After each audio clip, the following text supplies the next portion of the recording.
So I know people are so confused because I'm literally taking a few days off, but that's all I'm doing.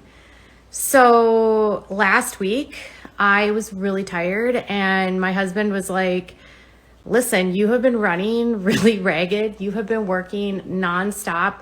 Josh Duggar's trial and leading up to the trial with his case, it was nonstop. It was 7 months of constant.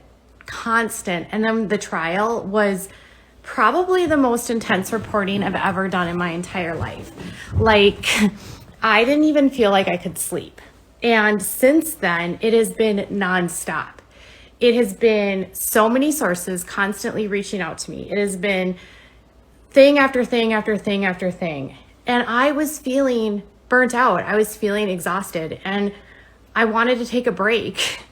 And then the irony here is that when I don't take a break, I get accused of not taking a break. And then when I take a break, it's you got your YouTube channel struck.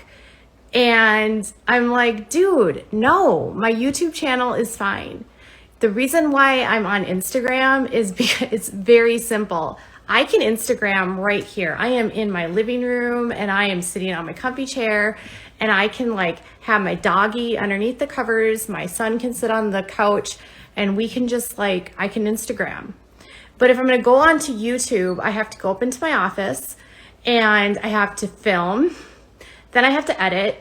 I have to do my images. I have to do my thumbnails. It's like a whole thing. Like literally when I do a YouTube day, it is in my office for 8 hours because I do 2 or 3 videos and that takes me all day.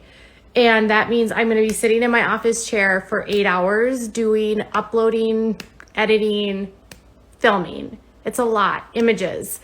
And I just wanted a break from my office. It's not that serious. So there's a YouTuber that is literally, I cannot figure out why she is still after me after all of this time. She has turned her tea channel, which used to be about like beauty influencers, into like this hate channel against me.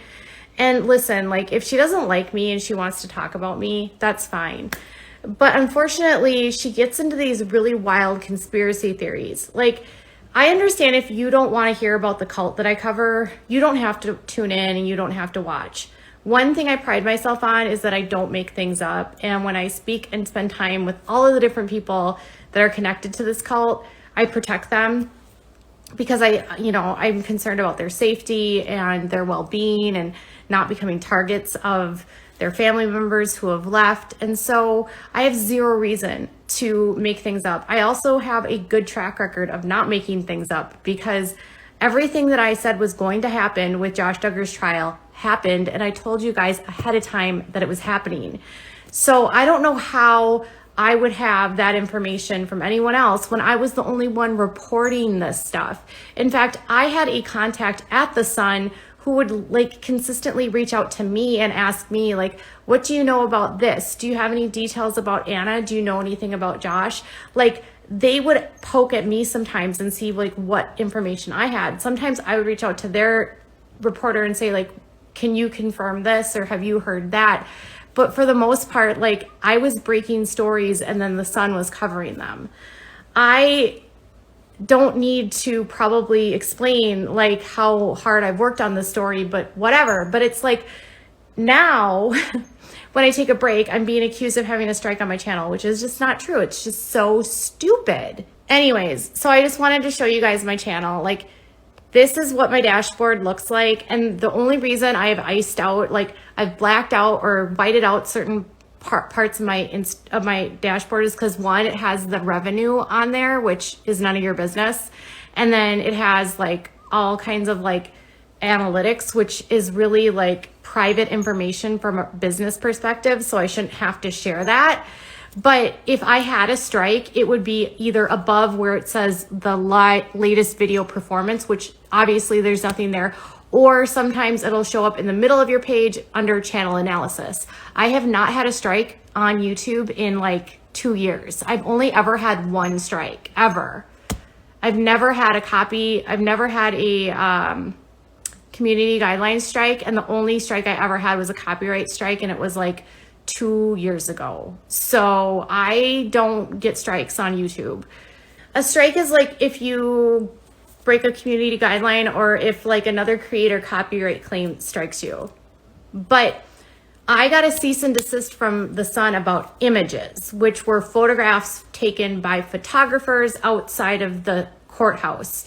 So everybody was like sharing images, and like there was multiple photographers for different outlets, and a lot of the times the photographs looked identical. So I would like literally just like Google Josh Duggar trial, and I would just grab an image off Google Images, and then I would put something on top of it, and then I would write my thing, not taking word from the Sun. I was literally just looking for an image from the trial.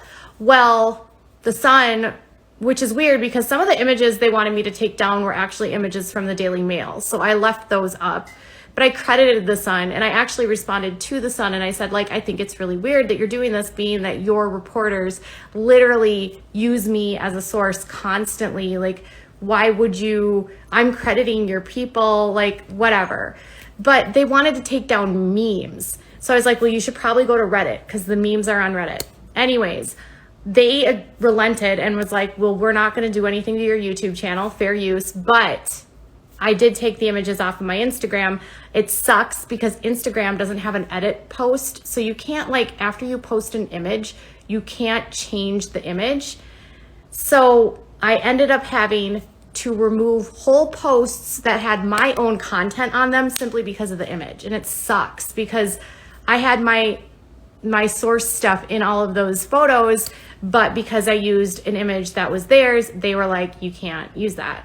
So I know my supporters, but it's just, you know, I feel like I've ignored this for over a month, and they always do this. Like anytime they see my channel doing well, they have to like start attacking me and like, you know, they want to take my subscribers, which is fine, whatever. I don't care. I'm not going to sue TMZ. Like, I broke that story about Jana. I'm not going to sue people that like took the story and saw that I reported it. I mean, overlap in entertainment news happens all the time. And a lot of times you don't get credited for breaking the story, and that's fine. Like, I'm used to that. Like, I'm a smaller blogger. It's just me. I'm not a conglomerate. I'm not a business. It's just like when you're the low man on the totem pole, you get picked on a lot. I've just been trying to take a break.